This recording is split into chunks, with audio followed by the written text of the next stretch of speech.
ಅಂದರೆ ಅಲ್ಲಿ ಅಷ್ಟೇನು ಪರಿಣಾಮ ಬೀರಲಿಲ್ಲ. ಮತ್ತು ಸಿಟಿ ಏರಿಯಾದಲ್ಲಿ ಸ್ವಲ್ಪ ಜಾಸ್ತಿ ಪರಿಣಾಮ ಬೀರಿದ ಹೊರತು ಗ್ರಾಮೀಣ ಪ್ರದೇಶದಲ್ಲಿ ಜೀವನಕ್ಕೆ ಸ್ವಲ್ಪ ಕಷ್ಟ ಆಗಿದೆ.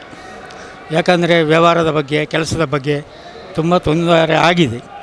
ಅದಕ್ಕೆ ಬೇಕಾಗಿ ಇನ್ನು ಮುಂದಕ್ಕೆ ಅಂಥ ಒಂದು ಘಟನೆ ಬರುವುದಾದರೆ ಸರ್ಕಾರ ಮೊದಲೇ ಎಚ್ಚೆತ್ತುಕೊಂಡು ಸೂಕ್ತ ವ್ಯವಸ್ಥೆ ಮಾಡಿದರೆ ಒಳ್ಳೆಯದು. ಇಲ್ಲಾಂದರೆ ಜನರಿಗೆ ಭಾರಿ ಕಷ್ಟ ಆಗ್ತದೆ. ಹಾಂ, ಹೌದೌದು ಹೌದೌದೌದು ಹೌದೌದು.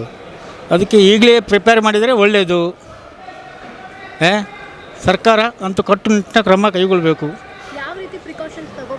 ಯಾಕಂದರೆ ಸಮಾಜದಲ್ಲಿ ಕಟ್ಟಕಡೆಯ ವ್ಯಕ್ತಿ ಕೂಡ ಬದುಕುವಂಥ ವ್ಯವಸ್ಥೆ ಮಾಡಿಕೊಡಬೇಕು. ದುಡ್ಡಿದ್ದವರೇನು ಜೀವನ ಮಾಡ್ತಾರೆ, ಡೈಲಿ ದುಡಿದು ತಿನ್ನುವವರಿಗೆ ಕಷ್ಟ ಅಲ್ವಾ?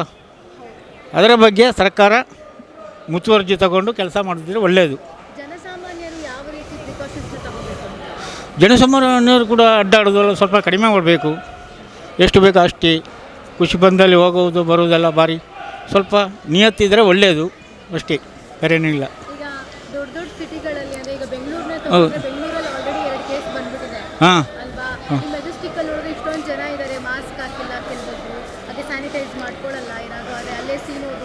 ಅದಕ್ಕೆ ಅದಕ್ಕೆ ಅದಕ್ಕೆ ಸರ್ಕಾರ ಸೂಕ್ತ ಕ್ರಮ ಕೈಗೊಂಡ್ರೆ ಒಳ್ಳೆಯದು. ಜನರಿಗೆ ಮಾಹಿತಿ ಕೊಡಬೇಕು. ಸಂಬಂಧಪಟ್ಟ ಇಲಾಖೆ ಕೂಡ ಅದರ ಬಗ್ಗೆ ನಿಗಾ ಇಟ್ಟು ಒಂದು ಮಾಹಿತಿ ಕೊಟ್ಟರೆ ಒಳ್ಳೆಯದಲ್ವ? ಖುಷಿ ಬಂದಾಗಿ ಅಡ್ಡಾಡಲಿಕ್ಕಿಲ್ಲಲ್ಲ.